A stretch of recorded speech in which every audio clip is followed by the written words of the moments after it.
Doctor APJ Abdul Kalam ने कहा था, आप अपना फ्यूचर नहीं बदल सकते, लेकिन आप अपनी आदतें बदल सकते हो। अगर आप अपनी आदतें बदल लो तो आपका फ्यूचर यकीनन बदल जाएगा। कुछ लोगों की आदत होती है सुबह सोते वक्त ख्वाब देखने की, और कुछ लोगों की आदत होती है सुबह जल्दी उठकर अपने ख्वाबों पर काम करने की। जो आदत आप में आज होगी, उसी आदत का असर आपके फ्यूचर पर होगा। अगर आप आज जल्दी उठोगे तो कल को आपका फ्यूचर कुछ और होगा, और अगर आप हर रोज सुबह 10 बजे उठोगे तो आपका फ्यूचर कुछ और होगा। आप में से अक्सर लोग ऐसे होंगे जो हर रात को सोने से पहले ये सोचते होंगे कि चाहे कुछ भी हो जाए लेकिन सुबह जल्दी जरूर उठूंगा। उनके लगाए गए अलार्म से वो खुद तो नहीं उठते, लेकिन उनके आसपास वाले जरूर उठ जाते हैं।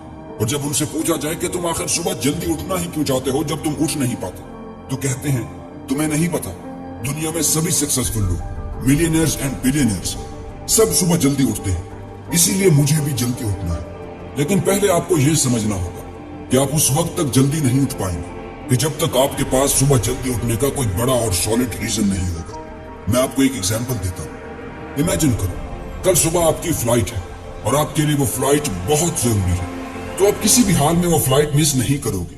पहले तो आपको नींद ही नहीं आएगी कि यार ऐसा ना हो कि मेरी फ्लाइट कहीं मिस हो जाए, और अगर फिर नींद करोगे भी तो अलार्म के रिंग होते ही पहली आवाज पर उठ खड़े होगे, क्योंकि उस वक्त आपके पास एक रीजन है सुबह जल्दी उठने का, क्योंकि आपके उस फ्लाइट पर पैसे लगे पड़े हैं। हो सकता है वो फ्लाइट कोई बिजनेस फ्लाइट हो सकता है कोई पिकनिक की हो, बात चाहे जो भी हो। जब आप एक फ्लाइट के लिए पहले ही अलार्म पर बिस्तर छोड़ के उठ सकते हो, तो फिर आपकी जिंदगी की फ्लाइट का क्या, आपके वक्त की फ्लाइट का क्या? ये तो वो फ्लाइट है जो एक बार टेक ऑफ कर ली तो फिर दोबारा कभी लैंड नहीं करती। जब आप किसी पिकनिक पर जाने वाली फ्लाइट को मिस नहीं कर सकते, तो आप अपनी जिंदगी की फ्लाइट को क्यों मिस कर रहे हैं? अगर आप अभी तक सुबह 8 बजे उठते हैं और अगर आज से 4 बजे उठना शुरू कर दें, तो आने वाले 10 सालों में आपको 1 साल 7 महीने और 28 दिन एक्स्ट्रा मिल सकते हैं। यह काम करके आप हर दिन अपने लिए 4 घंटे बचा सकते हो। और सोचो, जो काम आप कर रहे हो उससे एक्स्ट्रा टाइम देकर आप क्या कुछ एक्स्ट्रा हासिल कर सकते हो। आप अपने कंपेटिटर से कितना आगे निकल सकते हो सिर्फ और सिर्फ उन 4 घंटों की नींद को कम करके। जिस काम को दिन में करने के लिए आपको 4 से 5 घंटे लगते हैं, उसी काम को सुबह सिर्फ 2 से ढाई घंटे में करके देखो। उसी काम को आप कम वक्त में ज्यादा इफेक्टिव तरीके से और ज्यादा फोकस के साथ कर पाओगे। इस दुनिया में ऐसे कई सारे टैलेंट्स हैं जो कि सिर्फ इसलिए बर्बाद हो रहे हैं क्योंकि उनको वक्त नहीं मिलता। कुछ लोगों के पास दूसरों को इन्फ्लुएंस करने का टैलेंट है, लेकिन उसे जॉब की वजह से वक्त नहीं मिल पाता। कुछ लोगों के अंदर पेंटिंग का टैलेंट है, लेकिन उन्हें अपनी स्टडीज से वक्त नहीं मिल पाता। और दुनिया में ऐसे कई सारे टैलेंट हैं जो कि वक्त और तवज्जो ना मिलने पर बर्बाद हो रहे हैं। अगर आपके अंदर कोई टैलेंट छुपा हुआ है तो मेरी आपसे रिक्वेस्ट है कि कभी भी अपने ऐसे टैलेंट को बर्बाद ना होने। अगर आपके पास वक्त नहीं तो अपना वक्त खुद क्रिएट करो, अपनी नींद को कम करो, अपनी खेल कूद कम करो, जो भी करो, लेकिन सुबह 2 से 3 घंटे अपने उस टैलेंट पर, अपनी उस स्किल पर लगाओ। और 1 महीने के बाद आप देखो कि आपके अंदर इतनी ज्यादा इंप्रूवमेंट्स आ गई होंगी जिनकी कोई लिमिट्स ही नहीं है।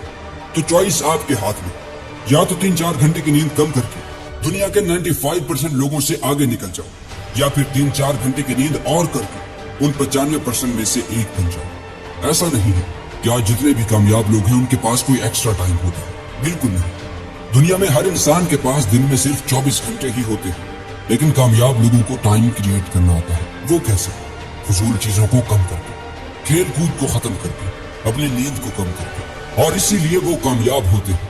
अगर आप कामयाब लोगों की सिर्फ मॉर्निंग रूटीन्स देख लें तो आप हैरान होंगे कि आखिर इतनी ज्यादा कामयाब और अमीर होने के बावजूद इन लोगों को इतनी ज्यादा स्ट्रिक्ट मॉर्निंग रूटीन फॉलो करने की क्या जरूरत है। एप्पल कंपनी के सीईओ टिम कुक सुबह 4:30 बजे उठते हैं, रिचर्ड ब्रैंसन सुबह 5 बजे उठते हैं, और आज दुनिया का सबसे मशहूर नाम इलॉन मस्क 24 घंटे में सिर्फ और सिर्फ 6 घंटे नींद देते हैं। और मैंने उनसे ज्यादा अपनी जिंदगी में प्रोडक्टिव इंसान आज तक नहीं देखा। जब ये लोग इतनी बड़ी बड़ी कामयाबियां समेटने के बावजूद भी इतनी स्ट्रिक्ट मॉर्निंग रूटीन फॉलो कर रहे हैं, तो आप कौन सी कामयाबियां समेटने के बाद सुबह 10 बजे तक सोए रहते हैं? इस बात को हमेशा याद रखना, इंसान इन 3 चीजों को जितना ज्यादा लेगा उनका नशा उतना ही बढ़ता जाएगा। पहली शहवत, दूसरी भूख, और तीसरी नींद। अगर आप 6 घंटे नींद दोगे तो आपके जिस्म की नींद की जरूरत 6 घंटे हो जाएगी। 10 घंटे सो गए तो 10 घंटे हो जाएगी। जितना ज्यादा बढ़ाते जाओगे आपकी नींद उतनी ही बढ़ती जाएगी। एक बात हमेशा के लिए याद रखना, अगर आप आज वो काम करोगे जो आसान है तो आपकी आने वाली लाइफ मुश्किल हो जाए, और अगर आप वो करोगे जो आज मुश्किल है तो आपकी आने वाली लाइफ आसान हो जाएगी। मैं जानता हूँ शुरुआत में आपके लिए मुश्किल होगा सुबह जल्दी उठना, लेकिन पहले आप इसे 1 दिन के लिए ट्राई करें, फिर अगले 5 दिन के लिए, फिर 10 दिन के लिए और फिर 21 दिन के लिए। अगर आप 21 दिन तक इसे फॉलो कर लें तो फिर आपको ये रूटीन फॉलो करने के लिए किसी भी अलार्म की जरूरत नहीं पड़ेगी, क्योंकि 21 दिन बाद ये आपकी आदत बन चुकी होगी और आप खुद ही सुबह जल्दी उठने लगोगे। और इन 21 दिनों के बाद जो आप में तब्दीलियां आएंगी वो आपको अनस्टॉपेबल बना देंगी। तो अगर अनस्टॉपेबल बनना चाहते हो तो अपनी नींद को कम करो। आपकी मेहनत करने और एक्स्ट्रा करने की उम्र यही है, अपनी इस उम्र और जवानी को बर्बाद मत करो।